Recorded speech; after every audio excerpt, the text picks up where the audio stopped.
भाई हमें तो आप पे विश्वास है, तो क्या आपको हम पे विश्वास नहीं है? तो जैसे ही वो समझेगा कि नहीं ये व्यक्ति बोलने वाला, ये व्यक्ति प्रश्न करने वाला, ये व्यक्ति बात करेगा, तो वो चुप अपनी मोहर निकालेगा दराज में से और आपकी जो कंप्लेंट की फोटो कॉपी है उस पर वो मोहर मार देगा। तो देखिए, जैसे ही उस पर मोहर लगेगी, जैसे ही उस पर सिग्नेचर होंगे, जैसे ही उस पर डेट डलेगी, अब उसके जवाब मतलब जब हम प्यार से बात कर रहे थे, हम लोकल स्कूल से बात कर लिए, स्कूल वाले ने नहीं सुनी, हम एजुकेशन ऑफिसर से बात कर लिए, उसने नहीं सुनी, हम डिप्टी डायरेक्टर ऑफ एजुकेशन से बात कर लिए, उसने नहीं सुनी। और जब हम ये चीज़ें कर रहे थे तब किसी को दिखाई नहीं दे रहा था, तब कोई सुनने वाला नहीं था। लेकिन जैसे ही हम शोर शराबा शुरू करते हैं, हम 20 से 25 लोग, 50 लोग इकट्ठा होकर उस स्कूल के सामने खड़े होकर उस स्कूल के खिलाफ नारेबाजी लगाना शुरू करते हैं।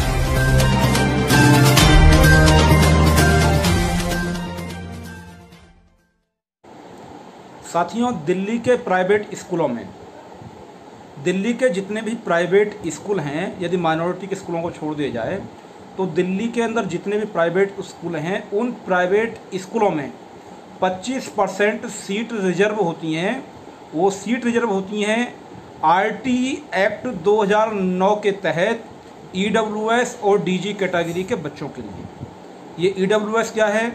इकोनॉमिक वीकर सेक्शन के जो लोग हैं, जिनकी सालाना पारिवारिक आय 1 लाख रुपए से कम होती है, उस परिवार को यहाँ पे ईडब्ल्यूएस की कैटेगरी में रखा जाता है।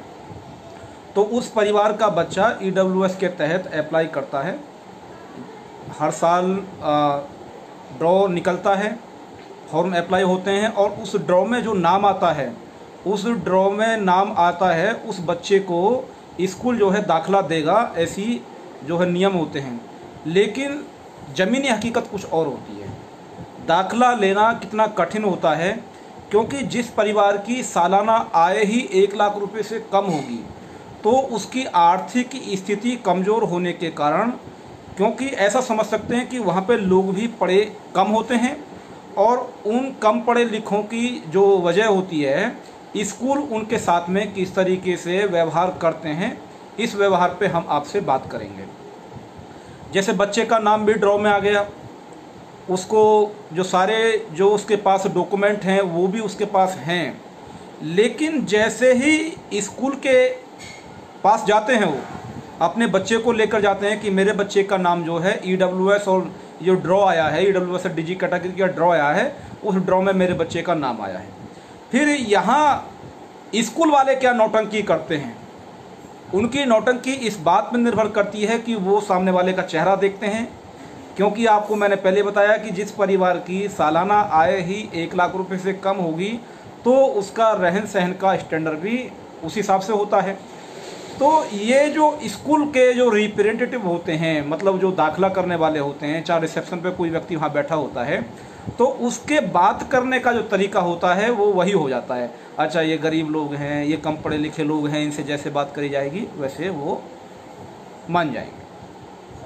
तो इसका मतलब ये हुआ कि वो बहुत ज़्यादा इस चीज़ का दुरुपयोग करते हैं, जबकि उनकी नैतिक जिम्मेदारी ये बनती है कि जो लोग कम पढ़े लिखे लोग हैं, जो चीज़ों को कम समझ पाते हैं, उनकी वो और ज़्यादा मदद करें। यदि कोई आदमी जल्दी से चीज़ को नहीं समझ पा रहा है तो उसको प्रॉपर गाइड करें, लेकिन वो गाइड नहीं करते हैं, वो मिसगाइड करते हैं, वो भ्रमित करते हैं कि यदि ये परिवार पढ़ा हुआ नहीं है, ये चीज़ों को नहीं समझता है, तो अच्छा यार ये तो मेरा अच्छा हो गया, अब मैं इस परिवार को किसी भी तरीके से बहला सकता हूँ, फुसला सकता हूँ और कुछ भी कहूँगा तो ये परिवार मानेगा। ऐसा ही होता है। और इसी के चलते, क्योंकि 29 फरवरी को ड्रॉ निकला था दिल्ली के अंदर, ईडब्ल्यूएस और डीजी कैटेगरी के बच्चों का जो ड्रॉ है वो 29 फरवरी को निकला था, जिसमें जो है कुछ गाइडलाइंस आई, तो 31 मार्च तक उन बच्चों के दाखिले होने थे। तो अब देखिए नौटंकी क्या शुरू होती है, यानी कि 31 मार्च तक वो दाखिले हो जाने चाहिए थे। 29 फरवरी को ड्रॉ निकला, 29 फरवरी को गाइडलाइंस निकली कि स्कूलों को 31 मार्च तक ये दाखिले लेने हैं। 22 तारीख को जनता कर्फ्यू लगा, 24 तारीख से देश के अंदर कंप्लीट लॉकडाउन लगा। 22 तारीख से पहले पूरे 22 दिन स्कूलों को मिले। उन 22 दिन में स्कूल चाहते तो तमाम बच्चों के दाखिले कर सकते थे, लेकिन ये उनकी नालायकी है, उनका निकम्मापन है, या एक तरीके से ये कहें कि वो बात को हमेशा टालते हैं कि इन बच्चों के दाखिले ना ही किए जाएं तो ही अच्छा है। और ऐसा ही हुआ कि 22 तारीख तक बहुत ही कम बच्चों के दाखिले हुए। 22 तारीख के बाद, क्योंकि आप समझ रहे हैं कि देश के अंदर जो है कोरोना की वजह से सारी जो चीज़ें हैं अस्त व्यस्त हो गई, स्थितियाँ असामान्य हो गई, तो इस तरीके से क्या हुआ कि स्कूलों ने अपना पल्ला झाड़ दिया कि 22 तारीख तक तो हमने खुद दाखिले नहीं किए, और उनको एक बहाना और मिल गया कि देश के अंदर जो है ये लॉकडाउन लगा हुआ है, इस वजह से हम दाखिले नहीं कर पाए। लेकिन हमारा सवाल ये बनता है कि 22 तारीख से पहले तो आपके पास समय था, आपने 22 तारीख से पहले वो दाखिले क्यों नहीं किए? लेकिन ये सवाल पूछना क्योंकि हमारे समाज में अभी नहीं आता है, और सवाल पूछने वाले व्यक्ति की आवाज़ को दबाया भी जाता है। ऐसा सामान्य है अभी, क्योंकि अभी लोग सवाल नहीं पूछ रहे हैं, और कुछ लोग सवाल पूछते हैं तो उनकी बात को दबाया जा रहा है। जब तक लोग सवाल पूछना शुरू नहीं करेंगे, अपनी चीज़ों के बारे में खुद जानना शुरू नहीं करेंगे, अपनी समस्याओं को खुद सुलझाना शुरू नहीं करेंगे, तब तक आपको ये अधिकार जो मिलने वाले हैं या मिल रहे हैं ये इतनी आसानी से नहीं मिलेंगे। ये हमको स्पष्ट होना चाहिए। तो जब ये धीरे धीरे मार्च के बाद अप्रैल गया, अप्रैल के बाद मई गया, मई के बाद जून गया, और आखिरकार आज 1 जुलाई आ गया। इन 3 महीनों में स्कूल खुले भी, स्कूल की कुछ छुट्टियां भी हुई, लेकिन ये 3 महीने छुट्टियां नहीं थी, स्कूल कुछ चल रहे थे, और वो स्कूल चाहते तो उन दिनों में भी बच्चों को बुलाकर, बच्चों को नहीं बुलाते तो बच्चों के माता पिता को बुलाकर जो ज़रूरी दस्तावेज थे उनको देकर वो दाखिला कर सकते थे, क्योंकि ऑनलाइन क्लासेस शुरू हो चुकी थी, तो वो बच्चे को ऑनलाइन क्लासेस भी दे सकते थे। लेकिन मैं आपको यही कहना चाह रहा हूँ कि दिल्ली के अंदर जो आप ये सोच रहे हैं कि दिल्ली के अंदर शिक्षा के क्षेत्र में बहुत बड़ी क्रांति हो रही है, इस वहम को आप तोड़ दीजिए। दिल्ली के अंदर जितनी लापरवाही हो रही है, इसको आप समझिए कि क्या लापरवाही है। दिल्ली के अंदर ऑनलाइन क्लासेस शुरू हुई। ऑनलाइन क्लासेस किसके लिए शुरू हुई? जो बच्चे अमीरों के बच्चे हैं, या जिन्होंने अपनी किताबें खरीदी, या जिनके ओपन मतलब सामान्य सीटों से दाखिले हुए, उन्होंने जो है ऑनलाइन क्लासेस शुरू कर दी। लेकिन जो लोग आर्थिक रूप से कमज़ोर हैं, जो लोग डीजी कैटेगरी के हैं, जो सोशली बैकवर्ड लोग हैं, उनके बच्चों को कोई सुविधा नहीं दी गई। तो ये सीधा सीधा डिस्क्रिमिनेशन का एक केस बनता है इन स्कूलों के खिलाफ कि इन स्कूलों ने किस तरीके से जो लोग आर्थिक रूप से कमज़ोर हैं, जो लोग डीजी कैटेगरी के हैं, उनके बच्चों को क्लासेज नहीं दी, और लगभग इन 3 महीने में उनकी पढ़ाई का काफ़ी नुकसान इन स्कूलों ने किया। तो काफ़ी लोग हैं जो आज 1 जुलाई को, यानी कि 29 फरवरी को ड्रॉ निकला था और आज 1 जुलाई हो गया, यानी कि मार्च, अप्रैल, मई, जून 4 महीने पूरे जा चुके हैं। और उन 4 महीने में हम ये मान सकते हैं कि हाँ, लॉकडाउन लगा, स्थिति असामान्य हुई, लेकिन स्कूल वाले चाहते तो वो दाखिले कर सकते थे। और जो नियम है वो नियम ये है कि स्कूल वाले उन माता पिताओं को फ़ोन करेंगे जिन माता पिता के बच्चे का चयन हुआ है, लेकिन स्कूल वाले ऐसा नहीं करते, और पब्लिक को भी ये बात नहीं मालूम कि स्कूल वाले क्या फ़ोन करेंगे हमारे पास। हाँ, प्रैक्टिकली वो फ़ोन नहीं करते हैं, लेकिन जो नियम है उनको बच्चे को फ़ोन करके बुलाना चाहिए कि आपके बच्चे का नंबर आया है और आके आप दाखिला ले लीजिए। लेकिन ऐसा नहीं है, क्योंकि स्कूल वाले चाहते ही नहीं है कि जो गरीब लोग हैं, जो डीजी कैटेगरी के लोग हैं, जो सोशली बैकवर्ड लोग हैं, इकोनॉमिकली बैकवर्ड हैं, जो सोशली बैकवर्ड लोग हैं, जो एजुकेशनली बैकवर्ड लोग हैं, उनके बच्चे पढ़ पाएँ। तो एक तरीके से जो ये प्राइवेट स्कूल है, ये किस तरीके से लूट खसोट करते हैं, किस तरीके से ये भेदभाव करते हैं, इस बात को आपको समझने की ज़रूरत है। और मैं जिस विषय के बारे में बात कर रहा हूँ, जिन स्कूलों के बारे में बात कर रहा हूँ, ये मैं दिल्ली के स्कूलों के बारे में बात कर रहा हूँ। आपको ये समझना चाहिए कि 4 महीने में भी स्कूल के जो दाखिले हैं गरीब बच्चों के वो भी नहीं हो पाते हैं, तो कितनी बड़ी लापरवाही चल रही है। दूसरी बात, जब बच्चे स्कूल में दाखिला लेने के लिए जाते हैं, तो जो प्राइवेट स्कूल है, जो अपना स्टैंडर्ड दिखाने के लिए कि आप अपने बच्चे का जो है मेडिकल सर्टिफिकेट लेकर आइए, आप अपने बच्चे का जो ब्लड ग्रुप जो है वो टेस्ट करा के लेकर आइए, आप अपने बच्चे का ये लेकर आइए, वो लेकर आइए, जो बेमतलब की चीज़ें हैं। अब क्योंकि लोग कर रहे हैं, कोई सवाल नहीं पूछ रहा है, कोई आवाज़ नहीं उठा रहा है, तो ये चीज़ें चल रही हैं। हमको सवाल पूछने की ज़रूरत है, हमको आवाज़ उठाने की ज़रूरत है। हो सकता है कि आज हमारी बात नहीं सुनी जाएगी, लेकिन जितने लोग आवाज़ उठाएंगे, इस व्यवस्था के खिलाफ आवाज़ उठाएंगे, इन प्राइवेट स्कूलों के खिलाफ आवाज़ उठाएंगे, इनकी लूट खसोट के खिलाफ आवाज़ उठाएंगे, एक दिन चीज़ें बदलेंगी। लेकिन आपको ये समझने की ज़रूरत है कि आवाज़ वही सुनाई देती है जो आवाज़ गूंजती है। जब लोग चिल्लाएंगे, जब लोग बोलेंगे, जब लोग समूह में इकट्ठा होंगे, तो आवाज़ें सुनाई देंगी। लेकिन हर कोई व्यक्ति पीड़ित है इन प्राइवेट स्कूलों की लूट खसोट से। जो आदमी गरीब है वो उसकी क्षमता से तो ये बाहर जा चुके हैं, लेकिन जो मीडियम क्लास का जो व्यक्ति है वो भी इन प्राइवेट स्कूलों की मार से बहुत परेशान है, लेकिन वो चुप है, जबकि वो बहुत कुछ बोल सकता है। मीडियम क्लास का आदमी तो पढ़ा लिखा भी होता है, लेकिन जो गरीब आदमी है उसकी क्षमताएं हैं, वो नहीं बोल पाता है क्योंकि वो कम पढ़ा लिखा है, वो एप्लीकेशन भी नहीं लिख पाता। तो मैं ये बात करना चाह रहा हूँ कि यदि आपके बच्चे का दाखिला अभी तक दिल्ली के प्राइवेट स्कूलों ने नहीं किया है, और वो ये कहते हैं, ज़्यादातर हमको ये मालूम पड़ा कि दिल्ली ने कोई आदेश, अभी दिल्ली सरकार ने ऐसा कोई आदेश नहीं दिया, तो आप लोगों को ये पूछना चाहिए कि दिल्ली सरकार ने तो आदेश जो है वो 29 फरवरी को दिल्ली शिक्षा विभाग का आदेश आ गया था। तो दिल्ली शिक्षा विभाग का जो आदेश है वो 29 फरवरी को ही आ गया था कि इन बच्चों के दाखिले किए जाएं। तो भाई आप किस आदेश की बात कर रहे हैं? आप किस आदेश की बात कर रहे हैं? अब क्योंकि पब्लिक है, पब्लिक जो है वो सर्कुलर्स होते हैं जो एजुकेशन डिपार्टमेंट की साइट पे होते हैं, वो तो पढ़ती नहीं है। स्कूल ने जो बोला वो समझ लिया। तो स्कूल वाले कितना झूठ बोल रहे हैं ये आपको समझने की ज़रूरत है, और ये झूठ का ही खा रहे हैं, ये आपको बरगलाने का ही खा रहे हैं। तो आपको ये समझने की ज़रूरत है कि ये बेशर्मी की सारी हदें पार कर चुके हैं। अब इनका जो है सबक सिखाने का इनका वक्त आ गया है। अब आपको बिल्कुल भी इनकी शर्म करने की ज़रूरत नहीं है, क्योंकि जब सामने वाला व्यक्ति किस लहजे में बात कर रहा है, किस तरीके से बात कर रहा है, वो बेशर्मी की सारी हदें पार कर रहा है, तो आपको वहाँ पर बीन बजाने की ज़रूरत नहीं है। वहाँ पे आपको अब कंप्लेंट करने की ज़रूरत है, आपको शिकायत करने की ज़रूरत है, आपको अब शोर शराबा करने की ज़रूरत है। क्योंकि यहाँ पे क्या होता है कि जब तक आप चुप हैं तब तक आपका शोषण हो रहा है। जब आप शोर शराबा करना शुरू करते हैं, जब आप चिल्लाना शुरू करते हैं, तब वो स्कूल प्रशासन कहता है सुनिए ना हम आपकी बात सुन रहे हैं।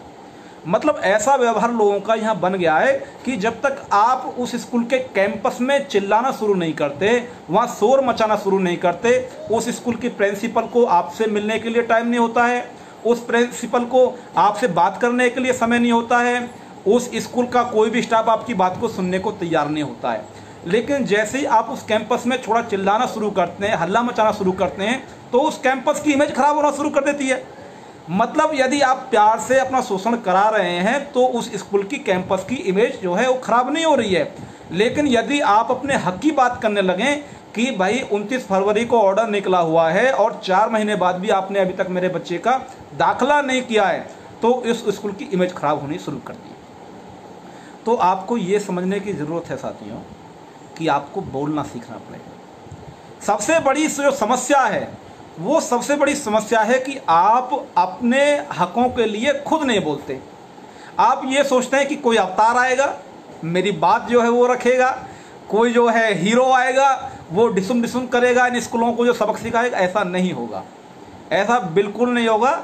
यदि आप थोड़ा बहुत कम पढ़े लिखे हैं तो ये हो सकता है आपकी मजबूरी हो सकती है, लेकिन आप ये ना सोचें कि आप कम पढ़े लिखे हैं तो आप अपना अधिकार हासिल नहीं कर पाएंगे। समाज के अंदर बहुत लोग हैं जो ईमानदारी से काम कर रहे हैं, लेकिन हाँ ये बात हकीकत है कि जितने लोगों की ज़रूरत है उतने लोग नहीं हैं। क्योंकि मैं आपको एक बात स्पष्ट कर देना चाहता हूँ, जो लोग तथाकथित अपने आप को बहुत बड़ा बुद्धिजीवी कहते हैं, बहुत बड़ा पढ़ा लिखा कहते हैं, और जो है शिक्षा के क्षेत्र में क्रांति लाने की बात करते रहते हैं, कभी ये आरक्षण हटाओ, कभी ये हटाओ, कभी वो हटाओ की बात करते रहते हैं, वही लोग गरीबों को शिक्षा समान मिले, इस मुद्दे पे वो बात नहीं करेंगे। मतलब वो ये बात करेंगे कि रिजर्वेशन मिल रहा है, इसको हटाओ, ये रिजर्वेशन गलत है, जो गरीब लोग हैं उनको जो है रिजर्वेशन मिलना चाहिए, ये अलग मुद्दा है। लेकिन जैसे ही हम उनसे ये कहते हैं कि भाई जो गरीब लोग हैं उनको उनके हक नहीं मिल रहे हैं, तो वो नहीं बोलने वाले हो। तो साथियों, आपको ये समझने की ज़रूरत है कि आपकी जो बात है वो कौन व्यक्ति रख सकता है। वो व्यक्ति वही रख सकता है जो व्यक्ति आपके वर्ग का व्यक्ति है, जो आपकी समस्याओं से निकला हुआ व्यक्ति है।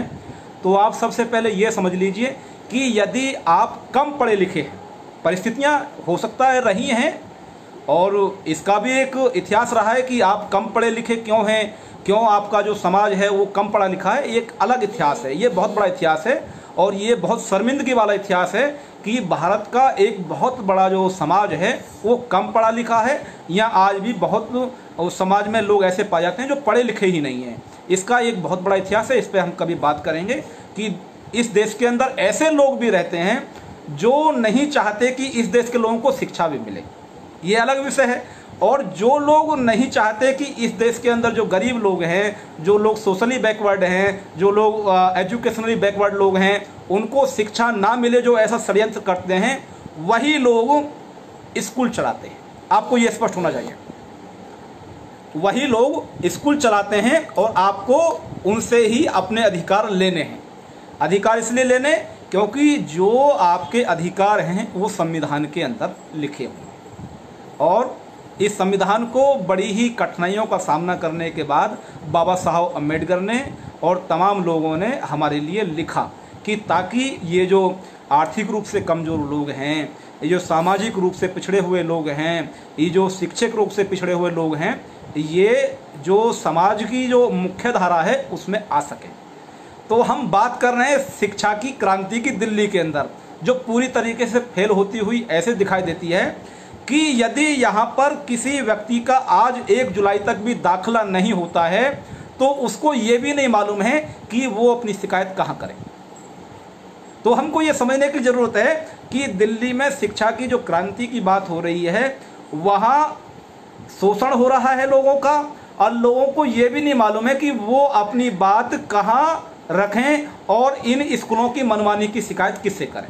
चलो, कुछ लोगों को ये मालूम भी है कि हम अपने इनकी जो प्राइवेट स्कूल हैं इनकी मनमानी की शिकायत यहाँ करते हैं, तो एक्शन क्या होता है? तो एक्शन क्या होता है वो हमको तब मालूम पड़ना चाहिए। एक्शन नहीं हो रहा है क्योंकि जिस तरीके से आप इनकी लापरवाही का, जो मैंने 4 महीने की जो आपको जानकारी दी है, ये बहुत बड़ी लापरवाही होती है। ये बहुत बड़ी लापरवाही होती है। एक स्कूल में मुश्किल से 30, 40, 50 लोग बच्चों का दाखिला होता है, वो चाहे तो 2 दिन में, 3 दिन में, 4 दिन में इन बच्चों का दाखिला कर सकता है, लेकिन वो चाहते ही नहीं, वो स्कूल चाहते ही नहीं है। और यदि सरकार चाहे उनके शिकंजा कसे, उनका जो पंजीकरण है, उनका जो रजिस्ट्रेशन है, उसको रद्द करना शुरू करे, तो 2-4 स्कूलों को जो इस तरीके का ये एग्जाम्पल सेट कर दें तो मुझे लगता है कि चीज़ें ठीक हो जाएंगी। लेकिन जो व्यक्ति हैं जिनके बच्चों के दाखिले होने चाहिए, उनको ना तो सरकार के भरोसे बैठने की ज़रूरत है, ना ही स्कूलों के भरोसे बैठने की ज़रूरत है। आपको एकदम ये स्पष्ट हो जाना चाहिए कि आपको यहाँ कोई भी अधिकार देने के पक्ष में नहीं है और आपको अपने अधिकार लेने हैं।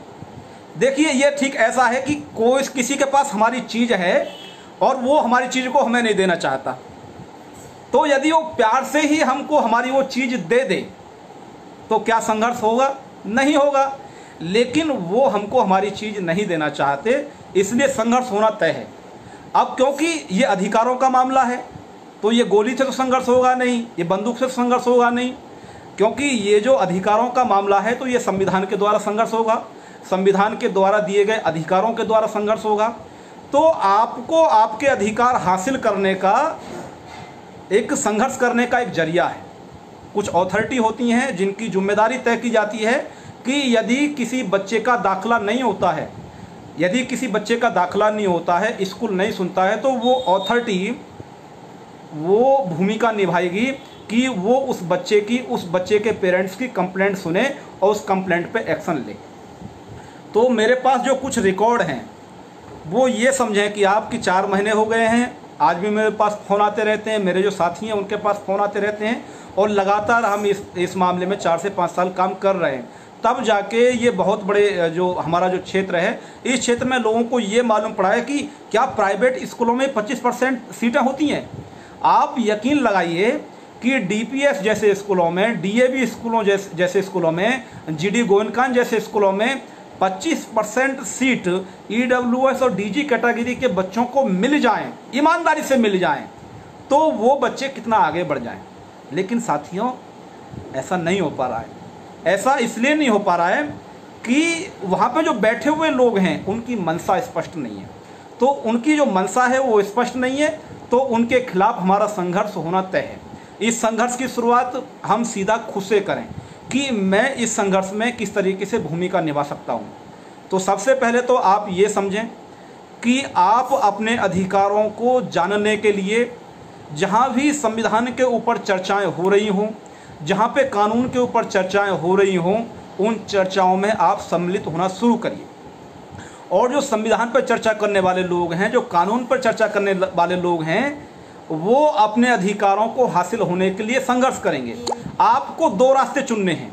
या तो आप जो कानून की जो चर्चा हो रही है, संविधान की जो चर्चा हो रही है, आप उस चर्चा में सम्मिलित होइए, या फिर एक चर्चा वो हो रही है, सत्यनारायण की कथा हो रही है, या फिर किसी और की कथा हो रही है, कहीं जागरण हो रहा है, कहीं सत्संग हो रहा है, आप उधर जाइए। आपको ये तय करना है कि आपके जो बच्चे हैं उनके भविष्यों के बारे में कहाँ बात हो रही है। यदि आपको ऐसा लगता है कि सत्यनारायण की कथा कराने से या कोई भी ऐसी वैसी कुछ कथा सुनने से आपके बच्चे का दाखला दिल्ली के प्राइवेट स्कूलों में हो जाएगा, या तो ये छोटी बात है, या दिल्ली यूनिवर्सिटी में हो जाएगा, तो आप उधर जा सकते हैं, ये आपके खुद के विवेक का मामला है। लेकिन यदि आपको ये लगता है कि मेरे बच्चों का जो दाखला है वो जहाँ पे कानून के बारे में जानकारी दी जा रही है, जहाँ पे अधिकारों के बारे में जानकारी दी जा रही है, जहाँ पे संविधान के बारे में जानकारी दी जा रही है, उस चर्चा को सुनने से जो है मुझे जानकारी मिलेगी, और जानकारी मिलने से क्या होगा, मेरे अंदर कॉन्फिडेंस पैदा होगा। देखिए, कॉन्फिडेंस ही वो चीज़ है जो आपको आपके शत्रु के सामने, शत्रु ही होता है भाई, जो आदमी हमारा अधिकार हमको नहीं दे रहा तो हमारा शत्रु है, जो आदमी हमारा हक हमको नहीं दे रहा तो हमारा शत्रु है। तो हम अपने शत्रु के सामने किस तरीके से खड़े हैं, मनोबल डाउन करके खड़े हुए हैं या हमारा मनोबल बुलंद है। आपका मनोबल बुलंद होना चाहिए, और मनोबल बुलंद होने के लिए आपके पास जो नॉलेज है वो होनी चाहिए। आपके पास नॉलेज कहाँ से आएगी ये आपको तय करना। मैंने 2 रास्ते बता दिए कि एक चर्चा वो हो रही है जिसका आपके अधिकारों से कोई लेना देना नहीं है, और एक चर्चा वो हो रही है जिसका आपके अधिकारों से सीधा सीधा लेना देना है। तो साथियों, मैं जो अपने समाज की जो समस्या देखता हूँ, मेरा समाज जो है वो ठीक ऐसा है, उसके पास उसके बच्चों के बर्थ सर्टिफिकेट नहीं है। डोमिसाइल किसको कहते हैं उसको वो परिभाषाएं नहीं मालूम है। तो कुछ जो हमारे समाज के लोग हैं वो अपने समाज का हिस्सा होने पर शर्मिंदगी करते हैं कि यार मेरा समाज तो इतना अनपढ़ है, इतना पछड़ा हुआ है, मैं किसी को बताऊंगा तो मेरी इंसल्ट है। नहीं, ऐसा नहीं होना चाहिए यार। वो हमारे समाज का हिस्सा है, वो हमारा समाज है, हम उस समाज के हिस्सा हैं। तो हमारी ये नैतिक जिम्मेदारी बनती है कि हम उस समाज को जागरूक करें, क्योंकि कभी हमारे पापा भी ऐसे थे, उनको भी नहीं मालूम था कि बर्थ सर्टिफिकेट क्या चीज़ है भाई, इसका क्या इंपॉर्टेंस है। हमारे बाबा भी थे, लेकिन कुछ लोगों ने संघर्ष किया तो हम लोग पढ़ लिखने के बाद यहाँ आए। जब हमारे लिए कुछ लोगों ने संघर्ष किया तो हमारी भी जिम्मेदारी बनती है कि हम आने वाली पीढ़ी के लिए संघर्ष करें। तो साथियों, जो लोग पढ़े लिखे हैं वो कभी भी ये शर्मिंदगी महसूस ना करें कि भाई मेरा समाज दारू पीता है, मेरा समाज लड़ाई झगड़े करता है, मेरा समाज कम पढ़ा लिखा है, मेरा समाज तो ये चीज़ भी नहीं जानता। ये हकीकत है, ठीक है, ये हकीकत है। इस हकीकत को बदलेगा कौन? आपका समाज दारू पीता है, लड़ाई झगड़ा करता है, आपके जो समाज को है बर्थ सर्टिफिकेट का जो इम्पोर्टेंस है वो भी नहीं मालूम है, ठीक है, और नहीं मालूम है। आपके जो समाज को पढ़ाई की जो है वो वैल्यू मालूम नहीं है, ठीक है। आपके समाज के जो लोग हैं वो दारू पे पैसा खर्च कर देंगे, शिक्षा पे खर्च नहीं करेंगे, ठीक है। लेकिन इस समाज को ये बात समझाएगा कौन कि आपको दारू पे पैसा नहीं खर्च करना है, शिक्षा पे खर्च करना है? ये आपका दुश्मन तो समझाएगा नहीं, क्योंकि आपका दुश्मन तो ये चाहता है कि आपके बच्चों को शिक्षा ना मिले, और आपके दुश्मनों ने ही वो स्कूल खोले हुए हैं। तो आपको साथियों, सबसे पहले तो जो पढ़े लिखे लोग हैं, जहाँ भी वो रहते हैं, वो चाहे कम पढ़े लिखे लोगों की मदद करें, चाहे कम लोगों की मदद करें, लेकिन मदद ज़रूर करें। आपको पैसा देने की ज़रूरत नहीं है। आप अगर पैसा देते हैं वो बात अलग है, केवल आपको पैसा देने की ज़रूरत नहीं है, आप किसी अपने समाज के व्यक्ति को केवल गाइड कर देते हैं, उसको ये बता देते हैं कि भाई ये रास्ता ठीक है, तो शायद मुझे लगता है कि जो गाइडेंस है वो बहुत बड़ी हेल्प है। क्योंकि केवल ये मेरी समस्या नहीं है, मेरे जो हम उम्र लोग हैं या हमारे समाज के बहुत लोग ऐसे हैं जो ये कहते हैं कि हमें कोई गाइड करने वाला नहीं था। यदि कोई हमको गाइड करने वाला होता तो शायद हम कुछ और अचीव कर पाते। तो बाबा साहब अम्बेडकर भी एक बात कहते हैं कि हम कितनी तेज़ी से आगे बढ़ रहे हैं ये महत्वपूर्ण नहीं है, हम कितनी तेज़ी से आगे बढ़ रहे हैं ये महत्वपूर्ण नहीं है, हम किस दिशा में आगे बढ़ रहे हैं ये महत्वपूर्ण है। तो ये जो किस दिशा में आगे बढ़ रहे हैं, इस दिशा का निर्धारण कौन करेगा? इस दिशा का निर्धारण जो पढ़े लिखे लोग हैं, जो कुछ सोचने समझने वाले लोग हैं, जिनको बुद्धिजीवी लोग कहा जाता है, वो लोग तय करेंगे कि मेरे समाज के लिए जो ये दिशा ठीक है। तो साथियों, हम सबसे पहले तो ये समझ लें कि ये जो लड़ाई है ये गोली से, ये लाठी से नहीं लड़ी जाएगी। क्योंकि मैंने अपने समाज के लोगों को देखा जो बेचारे ठीक है कम पढ़े लिखे लोग हैं, वो स्कूल में जाके गाली बकियाएंगे। गाली बकने से कुछ नहीं होता है, वो स्कूल वाले इतने बेशर्म हैं कि आपकी गाली को भी इस कान से सुनते हैं और इस कान से निकाल देते हैं। लेकिन जब कोई मुझ जैसा पढ़ा लिखा व्यक्ति जाता है या कोई भी पढ़ा लिखा व्यक्ति जाता है तो वो गाली तो बकेगा नहीं। वो क्या उठाता है? वो एक कलम उठाता है, एक कलम उठाता है और एक पेपर उठाता है। वो उस पर 40 गाली नहीं लिखता है, वो 4 लाइन लिखता है और 4 लाइन लिखने के बाद वो एक कंप्लेंट करता है और कंप्लेंट करने के बाद उसकी एक फोटोकॉपी कराता है। एक फोटोकॉपी कराने के बाद एक कंप्लेंट को जो अथॉरिटी है उसको देता है कि भाई ये कंप्लेंट सुनने वाला व्यक्ति है, उसको देता है और उससे फिर जो फोटोकॉपी है उस पर वो रिसीविंग लेता है। तो आप इस बात का जो महत्व है ऐसे समझें कि आपकी 40 जो गालियां आपने बकी उनका कोई महत्व नहीं है, वो हवा में उड़ गई। लेकिन जब आपने एक केवल 4 लाइन लिखने के बाद एक कागज़ दिया और उसकी रिसीविंग ली, तो जो सामने वाला व्यक्ति है उस पर एक दबाव बन गया। और आप जब 4 दिन बाद जाएंगे तो उस अधिकारी से ये पूछेंगे कि मैंने उस स्कूल की शिकायत की थी, आपने उस शिकायत पे क्या कार्रवाई की। अब आप ये देखिए, क्योंकि जो शिकायत सुनने वाला व्यक्ति है वो गवर्नमेंट का एम्प्लॉई है, वो एक अथॉरिटी का व्यक्ति है जिसकी जिम्मेदारी है कि वो आपको आपका अधिकार दिलाए। तो जो गवर्नमेंट की जो अथॉरिटी है वो आपको आपका अधिकार दिलाने के लिए जवाबदेह है। तो वो 4 दिन में आपको जवाब देगा कि मैंने जो आपकी कंप्लेंट है वो अपने सीनियर ऑफिसर को जो है फॉरवर्ड कर दी है, या जो कंसर्न ऑफिसर है मेरा, मैंने उसको जो है वो फॉरवर्ड कर दी है। तो आप देखेंगे कि आपकी कंप्लेंट पे जो है कार्रवाई हो रही है और उधर स्कूल को फ़ोन कर दिया गया है कि आपके स्कूल के खिलाफ शिकायत हो चुकी है और आप इस तरीके का व्यवहार ना करें। लेकिन स्कूल फिर भी नहीं मानता है, तो फिर चीज़ें आगे बढ़ती हैं। तो मैं आपको सबसे पहले क्या बता रहा हूँ, मैं ये बता रहा हूँ कि आप इन स्कूलों में सबसे पहले दाखिले के लिए गए, उस स्कूल ने दाखिले करने के लिए वो सीधा सीधा आपको मना नहीं करेगा। देखिए, आपको सीधा सीधा मना नहीं किया, एक तो ये मना करना नहीं है, आपको ऐसा समझ आता है कि नहीं उसने मुझे मना नहीं किया, लेकिन आपको आपकी चीज़ किसी ने नहीं दी तो आप यही समझें कि उसने मना किया हुआ है। यानी कि आपसे आपका जो अधिकार है वो किसी के पास है और उसने क्या है कि वो आपको ये कहेगा कि नहीं हम आपके बच्चे को दाखिला नहीं दे सकते, ऐसा वो नहीं करेगा। लेकिन वो आपके बच्चे को दाखिला नहीं दे रहा है तब तक आप ये समझें कि वो आपके बच्चे को दाखिला देने के लिए एक तरीके से मना कर रहा है। तो आप उसका एक बार विजिट करिए कि वो कहता है कुछ ज़रूरी समस्याएं हो सकती हैं कि भाई आज हमारे वो प्रिंसिपल नहीं आए हैं या दाखिला करने वाले जो लोग हैं वो नहीं आए, ठीक है, एक बार आप मान जाइए। आप दूसरी बार गए, ठीक है, दूसरी बार भी आप मान जाइए, मैं मतलब ये कहना चाह रहा हूँ। लेकिन जैसे ही वो तीसरी बार आपको बुलाए या ये कहे कि नहीं भाई आप उस दिन आइए, तो फिर आपको थोड़ा अपना व्यवहार बदलने की ज़रूरत है। क्योंकि अब कोई समस्या नहीं है, अब बहाना बनाया जा रहा है कि आपको परेशान किया जाए। देख, परेशान करने से क्या होता है, आपको एक बार परेशान किया जाएगा, 2 बार परेशान किया जाएगा, 3 बार परेशान किया जाएगा, 4 बार परेशान किया जाएगा, और आप इतने उतावले होते हैं, आप इतने गुस्सैल होते हैं क्योंकि आपका खून जो वो बहुत गर्म होता है, तो आप ये कहते हैं नहीं मैं इस स्कूल में अब जाऊंगा नहीं, मुझे अपने बच्चे का दाखिला नहीं कराना। मतलब आप हमेशा नेगेटिव सोचते हैं। आपका नेगेटिव क्या सोचते हैं, जैसे हमारे समाज के बच्चे क्या होते हैं, जैसे उनको पीड़ित किया जाता है तो सुसाइड अटेम्प्ट कर लेते हैं। मतलब वो आत्महत्या कर लेते हैं, मतलब नेगेटिव सोचते हैं। तो ऐसे क्या हुआ कि स्कूल ने आपको 2 बार परेशान किया, 3 बार परेशान किया, तो चौथी बार आपकी पत्नी ने कहा नहीं हम तो इस स्कूल में कराएंगे नहीं, ये तो बड़ा परेशान करता है। देखिए वो परेशान इसीलिए कर रहा है कि आपके मनोबल को तोड़ा जाए और आपको यही सोचने के लिए मजबूर किया जाए जो आपने सोच लिया है।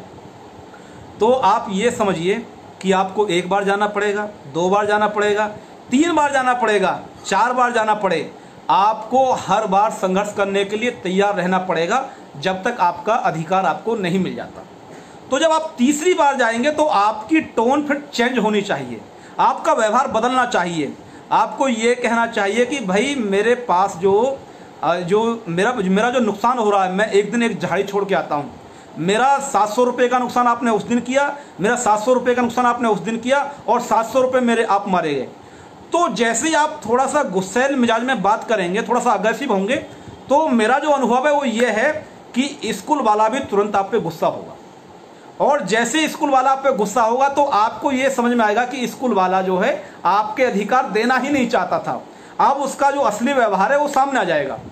तो आपको एकदम अब क्लियर हो गया कि भाई स्कूल वाला जो है वो मक्कारी कर रहा था, वो जो है वो मुझे बहाने बना कर टाल रहा था। तो सबसे पहली जो बात है आपको ये नोट कर लेनी चाहिए कि आपके दिमाग में कभी भी ये नहीं आनी चाहिए कि आप बैठ जाएंगे, कि मैं बैठ जाऊंगा और मैं इस स्कूल में दाखिला नहीं कराऊंगा। सबसे पहली बात कि आपने ये स्पष्ट कर लिया कि स्कूल बहुत अच्छा है और यदि मेरा बच्चा इस स्कूल में पढ़ गया तो उसकी जो पढ़ाई है वो बहुत अच्छी होगी। तो आप ये समझ लीजिए कि आपके बच्चे का दाखिला होगा, इस बात की गारंटी हम लेते हैं। इस बात की गारंटी हमारी है कि वो चाहे डीएवी स्कूल है, चाहे वो जीडी गोयनकान स्कूल है, चाहे वो डीपीएस स्कूल है, उस स्कूल में दाखिला होगा। लेकिन हमारी एक रिक्वेस्ट है, हम हर जगह नहीं आ सकते भाई। हम इधर रह रहे हैं दिल्ली के कोने पे, तो हम द्वारका नहीं आ सकते और हम एक समय पे कई जगह नहीं आ सकते, क्योंकि ये समस्याएं, ये जो समस्याएं आ रही हैं ये लगभग बहुत से क्षेत्रों में आ रही हैं। तो इसलिए जो लोग सामाजिक काम कर रहे हैं उन्हें समाज के बीच में अपनी पकड़ बनाने के लिए, भाई समाज हमारी बात कब सुनेगा? जब हम समाज के बीच में अपनी पकड़ बनाते हैं। समाज हमको सम्मान की दृष्टि से देखता है।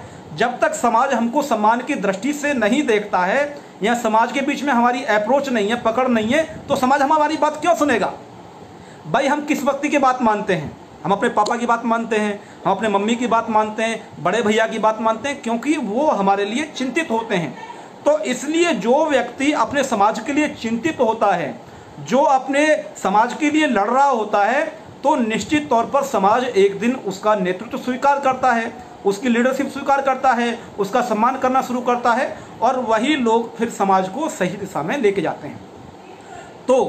तो जो लोग इस क्षेत्र में जो समाज के लिए कुछ करना चाहते हैं, ये उनकी जिम्मेदारी बनती है कि जो हमारे समाज के कम पढ़े लिखे लोग हैं उनका जो शोषण हो रहा है वो उनको गाइड करें, वो उनको कंप्लेंट लिखनी सिखाएं। मैं आपको एक बात और स्पष्ट कर दूं, इसमें कोई शर्माने वाली बात नहीं है कि हमारे समाज के लोगों को अभी कंप्लेंट लिखनी नहीं आती है। ये आपको समझ लेना चाहिए, क्योंकि हमारी क्या समस्याएं हैं, जब तक आप उन समस्याओं को नहीं समझेंगे आप समस्याओं का निवारण नहीं करेंगे। तो हमें अपने समाज के लोगों को कंप्लेंट लिखनी सिखानी पड़ेगी, उनको बोलना सिखाना पड़ेगा। किसी अधिकारी से बात करनी है तो उस अधिकारी से बात करने का जो उनको बात करने का सलीका सिखाना पड़ेगा, क्योंकि कहाँ कैसे बात करनी है, कभी गुस्सा भी हुआ जाता है, कभी मोहब्बत से ही बात की जाती है।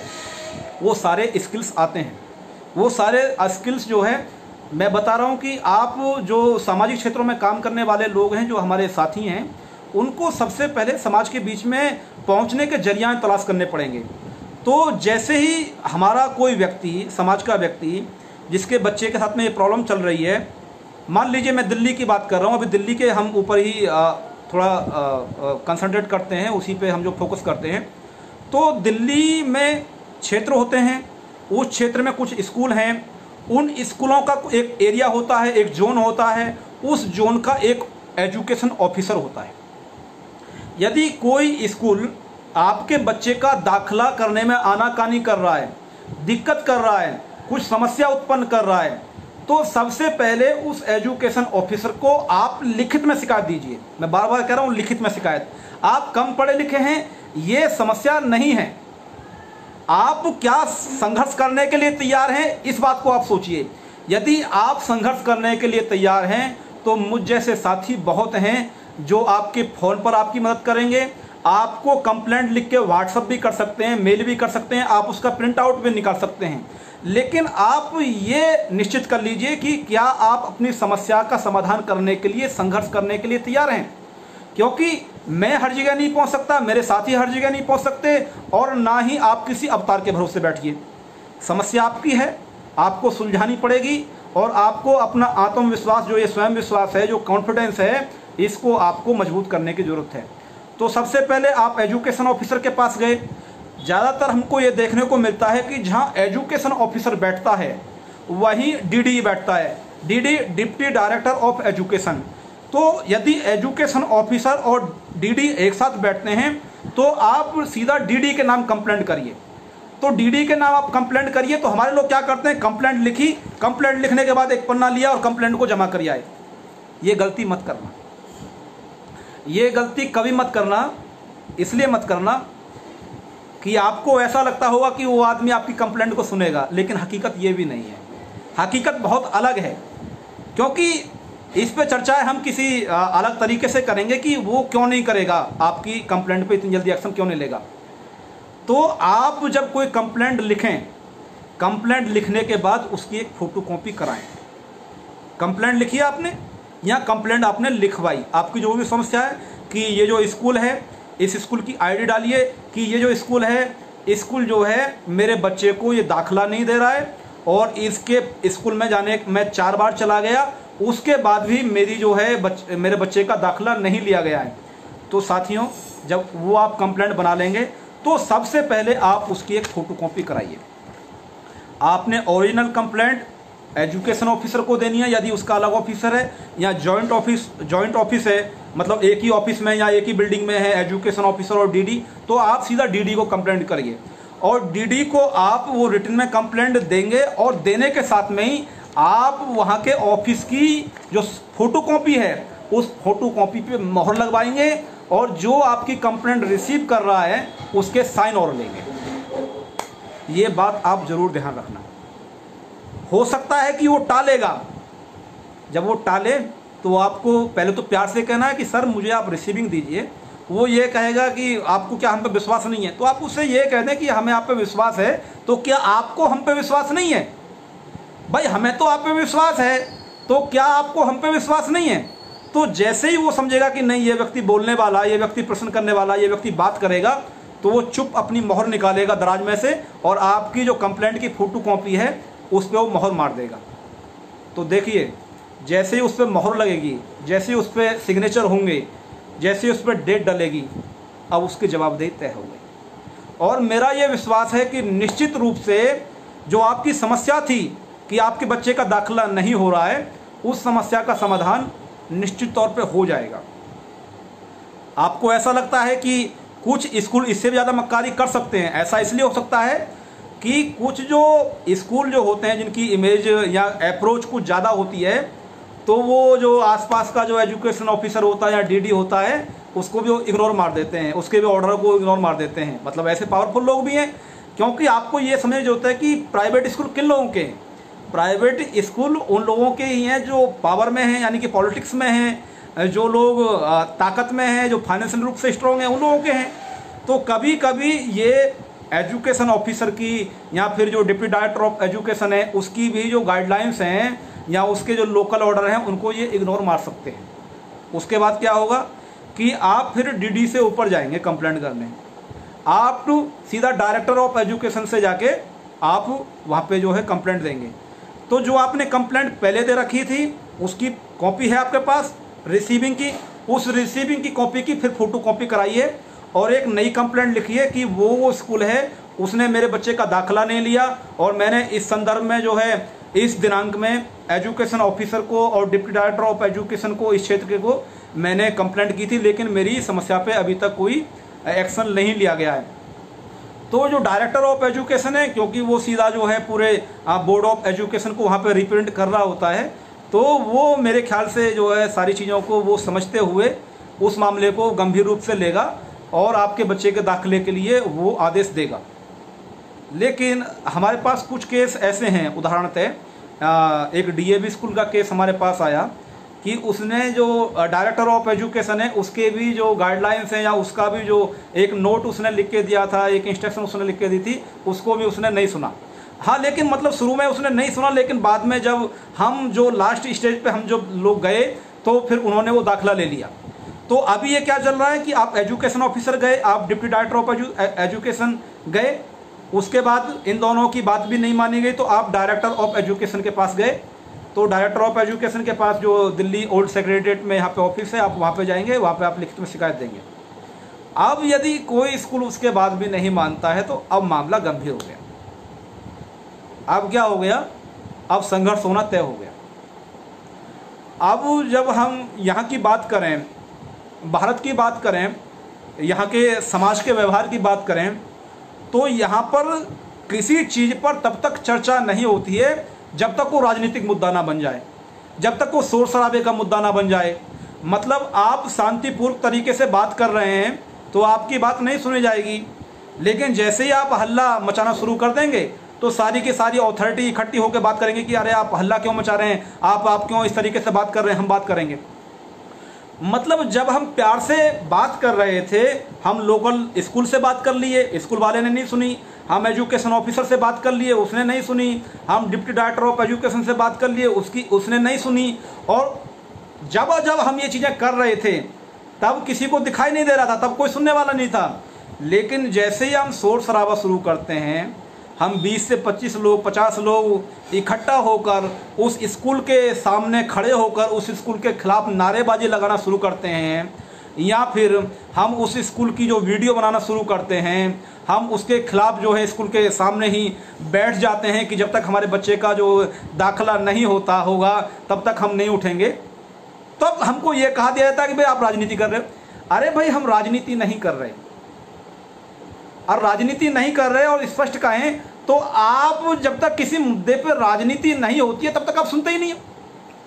तो साथियों, आपको इन चीज़ों के लिए तैयार होना चाहिए कि आपको 40 गाली नहीं बकनी है, बल्कि आपको 4 लाइन लिखना सीखना है। आप कम पढ़े लिखे लोग हैं, वो आपकी समस्या अभी नहीं है, क्योंकि आप अगर समाज के जो कार्यक्रम होते हैं, जो सामाजिक कार्यक्रम होते हैं, जो कानून के बारे में जानकारी देने वाले होते हैं, जो संविधान के बारे में चर्चा करने वाले कार्यक्रम होते हैं, यदि आप उन कार्यक्रमों में नहीं आते तो ये आपकी लापरवाही है, फिर आप सबसे बड़ी गलती कर रहे हैं। आप परिस्थिति बस किसी कारण से नहीं पढ़ पाए, वो परिस्थितियां चली गईं, लेकिन आज समाज के कार्यक्रम हो रहे हैं, आज कानून की जानकारी देने के लिए आपके समाज के प्रोफेसर हैं, आपके समाज के वकील हैं, आपके समाज के जो सामाजिक कार्यकर्ता हैं, आपके समाज के पॉलिटिशियंस हैं, आप उनकी बात नहीं सुनते हैं तो फिर ये आपकी गलती है। जो समाज अपने समाज के सामाजिक कार्यकर्ताओं, अपने समाज के प्रोफेसर, जो टीचर्स हैं, उनके इंटेलेक्चुअल्स लोग हैं, जो बुद्धिजीवी लोग हैं, उनकी बात नहीं मानता जो समाज, वो समाज हमेशा इधर उधर भटकता रहता है। और कारण यही होता है, मैंने कहा कि आपके पास 2 रास्ते हैं। या तो आप वहाँ जाइए जहाँ सत्यनारायण की कथा हो रही है, जहाँ जागरण हो रहा है, जहाँ आपको ताली पीटनी है, आपको थाली बजानी है, वो काम करना है। या फिर आपको उस कार्यक्रम में जाना है जहाँ कानून के बारे में बात हो रही है, जहाँ संविधान के बारे में बात हो रही है, जहाँ अधिकारों के बारे में बात हो रही है, जहाँ आपके समाज के बारे में बात हो रही है। तो हमारी समस्या क्या है कि हम उधर ज़्यादा जा रहे हैं जिधर हमारे अधिकारों से कोई लेना देना नहीं है। तो आपको एकदम ये स्पष्ट करना चाहिए कि यदि आपकी घरवाली उधर जा रही है तो आपको रोक के उसको ये कहना है कि ये मेरे समाज का मामला नहीं है, इससे मेरे समाज के जो बच्चे हैं या मेरे खुद के बच्चे हैं उनके भविष्य से कोई जो है, उनके भविष्य में कोई बदलाव नहीं आने वाला। मेरे बच्चों के भविष्य में या मेरे समाज के भविष्य के, जो मेरे समाज के बच्चे हैं उनके भविष्य में जो बदलाव आएगा, वो जो मेरे समाज के जो कार्यक्रम कर रहे हैं, मेरे समाज के लिए लड़ने वाले जो सामाजिक कार्यकर्ता हैं, मेरे समाज के जो प्रोफेसर हैं, मेरे समाज के जो वकील हैं, मेरे समाज के जो चिंतक हैं, वो लोग जो चर्चा कर रहे हैं, वो लोग चाहे फेसबुक पर चर्चा कर रहे हैं, वो लोग चाहे यूट्यूब पर चर्चा कर रहे हैं, वो जूम पर चर्चा कर रहे हैं या किसी सोशल मीडिया के ग्रुप पर चर्चा कर रहे हैं, आप उनमें जुड़ना सीखिए। और लगभग हर घर में आज हर घर में मल्टीमीडिया मोबाइल है। आज उस मोबाइल का आपको सदुपयोग करने की ज़रूरत है। यदि आपने उस मोबाइल का सदुपयोग नहीं किया तो फिर दिक्कत शुरू हो जाएगी। तो साथियों, मैंने आपको यही बताया कि आपको अपनी लड़ाई खुद लड़नी है। आपको किसी अवतार के भरोसे नहीं रहना है। आपको हमारी टीम के लगभग नंबर मालूम हैं। जिसको नहीं मालूम है और इस मामले में कोई भी बात करना चाह रहा है तो वो कमेंट करके हमसे बात कर सकता है। कोई हेल्प चाहिए तो वो हेल्प भी ले सकता है। अभी जो कुछ चीज़ें छूट गई हैं वो किसी और वीडियो में मैं बातें करूंगा। अभी जो मेरा टाइम है वो ख़त्म हो गया है। अभी 9 बजे से MNT का जो एक चैनल पे लाइव आता है, मेरे समाज का प्रोग्राम है, वहाँ पे मुझे जो कानून के बारे में, संविधान के बारे में जानकारी मिलती है, मैं वो लगभग डेली देखता हूँ।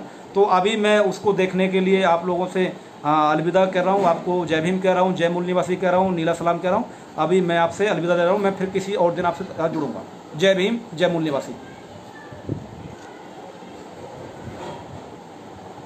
अपना चैनल, आपका चैनल, समाज का चैनल, देश का चैनल NB News 24/7 को आप लाइक करें, सब्सक्राइब करें और ज्यादा से ज्यादा इसकी वीडियो को शेयर करें ताकि हर खबर को मैं आप तक आसानी से पहुंचा सकूं।